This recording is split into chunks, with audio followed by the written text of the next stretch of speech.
जंभा सुहरित तृण सोमेभ्यः। इस सूत्र के द्वारा भी समासांत प्रक्रिया का विवेचन किया गया है। सूत्र में जंभा यह अनिच प्रत्ययांत शब्द निपातित है। मूल रूप से जंभ शब्द है। जंभ शब्द का अर्थ होता है जंभो भक्ष्य दंते च। भक्ष्य अर्थात जो भक्ष्य पदार्थ है अथवा दांत, इन दो अर्थों का वाचक होता है जंभ शब्द। जंभ शब्द का अर्थ होता है भक्ष्य पदार्थ अथवा दांत। किंतु जब यही जंभ शब्द सुहरित तृण और सोम इन चार शब्दों के बाद में प्रयुक्त होगा समास में, तो फिर जंभ जंभा इस रूप में आ जाएगा, अर्थात इसमें अनिच प्रत्यय हो जाएगा। जंभन ऐसा बन जाएगा, फिर सु में जंभा, इस प्रकार की स्थिति को प्राप्त होता है। यही इस सूत्र का भी अर्थ है, जंभा सुहरित तृण सोमेभ्यः। इस सूत्र में दो पद हैं, जंभा प्रथमांत है, सुहरित तृण सोमेभ्यः पंचम्यंत है, दो पद का सूत्र है।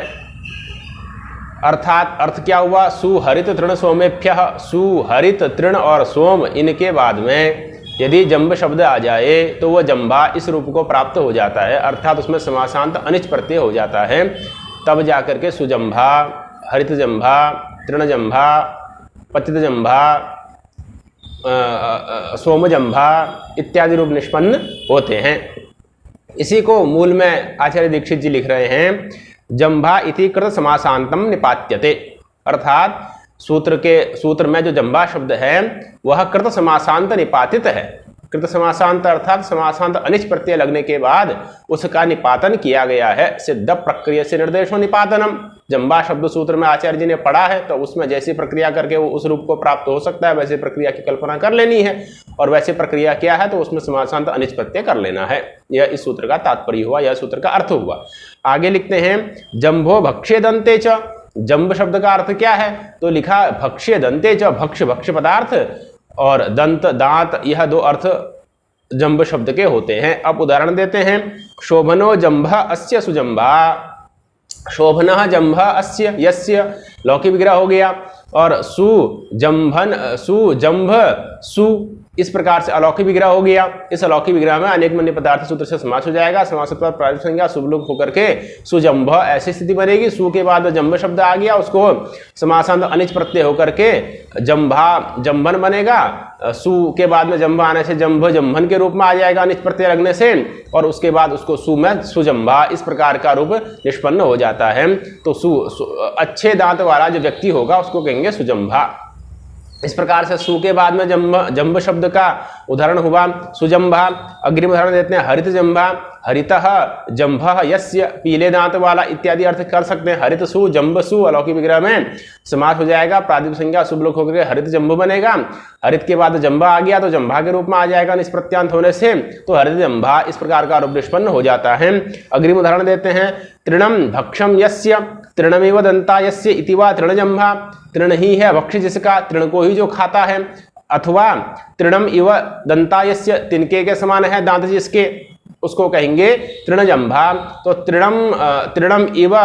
तृणम भक्षम यस्य ऐसा विग्रह करें, या तृणमेव जंभा यस्य इस प्रकार से लौकिक विग्रह करें, तो तृण सु जंभ सु अलौकिक विग्रह में जब समास होगा अनेक वन्य पदार्थ सूत्र से, समास होता है प्रातिपदिक संज्ञा शुभ लोग होकर के तृणजंभ बनेगा। तृण के बाद में जंभा आ जाएगा तो जंभा के रूप में आ जाएगा, तो तृणजंभा इस प्रकार का समस्त निष्पन्न हो जाता है, तृणजंभा। आगे है सोमजंभा। सोमो जंभः यस्य, सोम रस है, सोम रस ही है जिसका भक्ष्य वो हो जाएगा, क्योंकि जंभ शब्द का अर्थ भक्ष्य भी होता ही है। तो सोम रस है भक्ष्य जिसका, उसको कहेंगे सोमजंभा, सोम रस को पीने वाला। तो सोमः जंभः यस्य इस प्रकार से लौकिक विग्रह हो जाएगा। सोमसु जंबसु अलौकिक विग्रह में समास प्रातिपदिक संज्ञा शुभ लोग इत्यादि होकर के सोम जंब, उसके बाद सोम के बाद जंभा आ गया तो जंभा के रूप में आ जाएगा, तो सोमजंभा इस प्रकार का समस्त निष्पन्न हो जाता है। तो इस प्रकार से सूत्र के प्रमुख उदाहरण पूरे हुए। आगे प्रत्युदाहरण के रूप में लिखते हैं, स्वादिभ्य किम किम पतित जंभः की स्वादि शब्दों के बाद में अगर जंभ शब्द होगा तभी वो जंभा के रूप में आएगा। सुहरित तृण सोम के बाद में यदि जंभ शब्द होगा तभी जंभा के रूप में आएगा। इससे इतर अन्य शब्दों के बाद में यदि जंभ शब्द होगा तो वो जंभा के रूप में नहीं आएगा, अभी तो जंभ के रूप में ही रहेगा। पतिताः जंभाः यस्य, गिर गए हैं दांत जिसके, उस व्यक्ति को कहेंगे पतित जंभः। पतित जस जंब जस अलौकिक विग्रह में अनेक मन्य पदार्थ सूत्र से समास कर दीजिए, समास के बाद प्रातिपदिक संज्ञा शुभ लोग होकर के पतित जंभ ऐसी स्थिति बनेगी। अब यहाँ पर सुहरित तृण सोम के बाद में जंभ शब्द नहीं है, इसलिए यह इस रूप में रहेगा पतित जंभः। विशेष्य पुरुष एक वचन का है इसलिए समस्त पद भी एक वचन में चले जाएगा, तो पतित जंभः इस प्रकार का समस्त पद निष्पन्न हो जाता है। तो पतिताः जंभा यस्य असौ पुरुषः पतित जंभः, यहाँ पर जंभ के स्थान पर जंभा ऐसा निपातन नहीं हुआ, क्यों? क्योंकि स्वादि के बाद में जंभ शब्द नहीं है। तो इस प्रकार से जंभा सुहरित तृण सोमेभ्य इस सूत्र का विवेचन पूरा होता है। अग्रिम सूत्र है दक्षिणेर्मा लुब्ध योगे। दक्षिणेर्मा लुब्ध योगे, इसमें भी समासांत अनिच प्रत्यांत शब्द का निपातन किया गया है और वह शब्द है दक्षिणेर्मा। इस सूत्र में एक विशेष बात है, लुब्ध योगे लुब्धस्य योगः या लुब्धेन योगः लुब्ध योगः तस्मिन् लुब्ध योगे लुब्धो व्याधः। लुब्ध का अर्थ होता है व्याध, तो व्याध के साथ योग होने पर, व्याध के साथ यदि संबंध हो तो दक्षिणेर्मा इस प्रकार का रूप निष्पन्न होता है।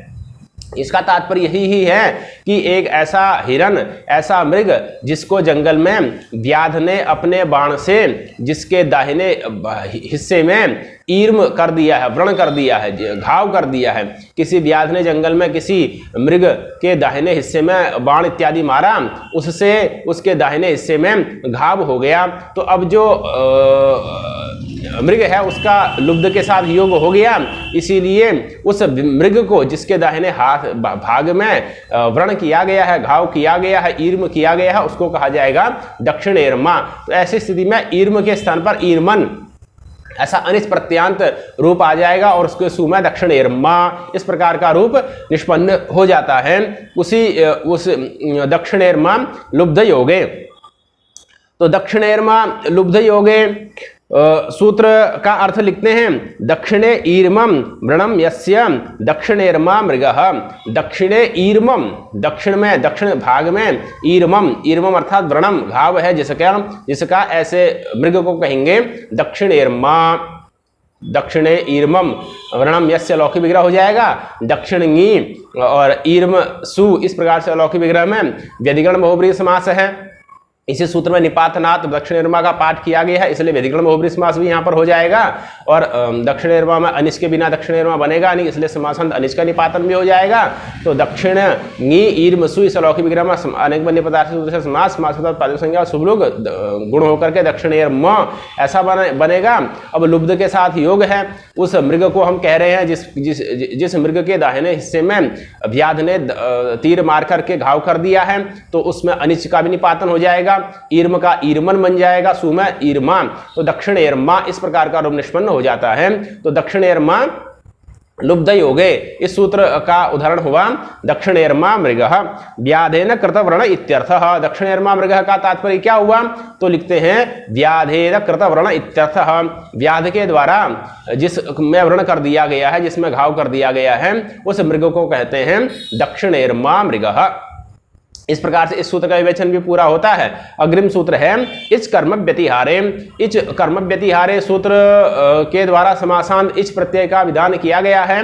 कर्म व्यतिहार अर्थ द्योत्य होने पर, कर्म व्यतिहार से तात्पर्य परस्पर आदान, परस्पर ग्रहण और परस्पर प्रहण यहाँ विवक्षित होता है। इसका विवेचन पहले ही आ चुका है अन्य तेन सहेति तुल्य योगे सूत्र में, वहां पर केशा केशी मुसला मुसली इत्यादि प्रयोग सब बनाए गए थे, वही यहाँ पर भी उदाहरण के रूप में दिए गए हैं। तो कर्म व्यतिहार का तात्पर्य है परस्पर ग्रहण, परस्पर प्रहण, प्रहरण। तो जहां पर परस्पर ग्रहण अर्थ होगा वहां पर दो सप्तम्यंत समान रूप वाले पदों का समास हो जाता है तत्र तेरे दमित स्वरूपे सूत्र से, और समासांत इस प्रत्यय हो जाता है इस कर्म व्यतिहारे सूत्र के द्वारा।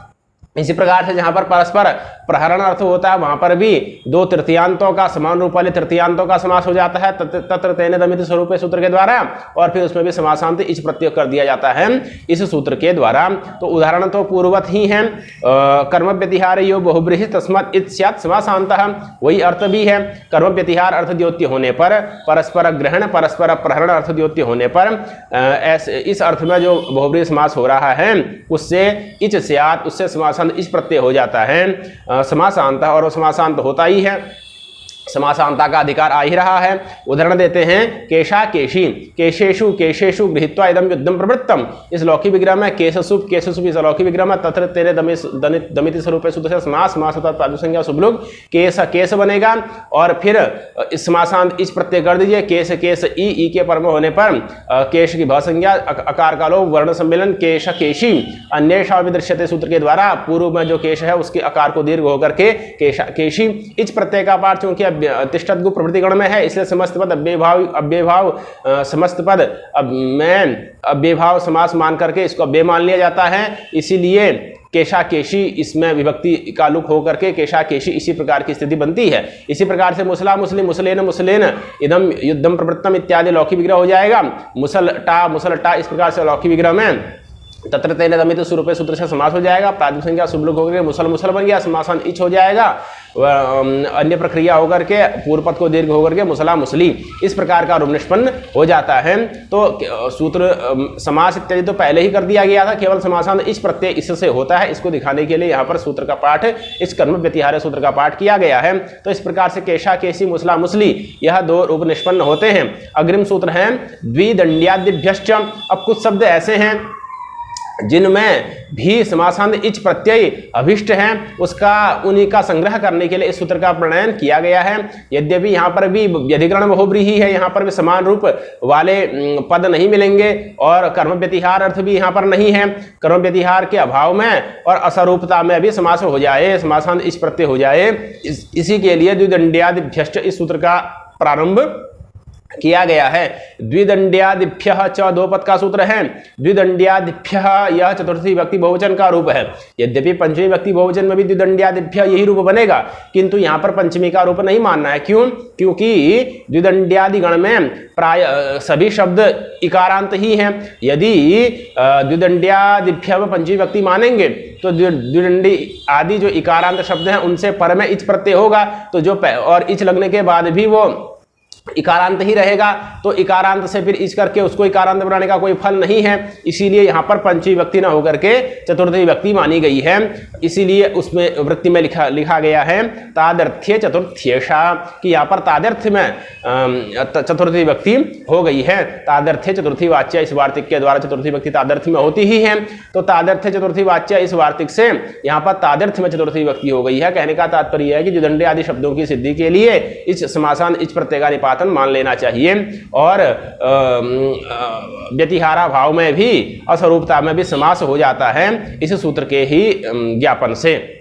तो इस प्रकार से आगे अर्थ लिखते हैं एषाम सिद्ध्यर्थम इच प्रत्यय स्यात्। द्विदंड्यादिगण में पठित शब्दों की सिद्धि के लिए इच प्रत्यय होवे, ऐसा इसका अर्थ हुआ। उदाहरण आगे देते हैं द्वौ दंडौ यस्मिन् प्रहरणे तद द्विदंडी प्रहरणम। द्वौ दंडौ यस्मिन् प्रहरणे, अब यहाँ पर असरूपता भी है, कर्म व्यतिहार अर्थ भी नहीं है, फिर भी इस सूत्र के ज्ञापन से ही यहाँ पर समास हो जाता है। द्वौ दंडौ यस्मिन् प्रहरणे लौकिक विग्रह हो गया, द्वि औ दंड औ लौकिक विग्रह हो गया। इसी सूत्र से असरूपता में कर्म व्यतिहारा भाव में भी समास हो गया। समासत्तर प्रातिपदिक संज्ञा शुभ लोग होकर द्विदंड बना, फिर समासांत इसका भी निपातन हो गया, और द्विदंड ई के परम होने में द्विदंड की भव संज्ञा डकारोत्तरप्रति आकार का लोप वर्ण सम्मेलन द्विदंडी, ये भी अव्यय बन जाएगा इस प्रत्यय का तिष्ठत गु प्रवृत्ति गण में पाठ होने के कारण से। तो द्विदंडी प्रहरणम इस प्रकार से समस्त निष्पन्न हो जाता है। इस गण में अनेक शब्द हैं, उनमें से केवल कुछ ही शब्दों का निदर्शन मूल में किया गया है। अन्य शब्दों को गण में देख करके स्वयं ही उनकी सिद्धि की ऊहा कर लेनी चाहिए।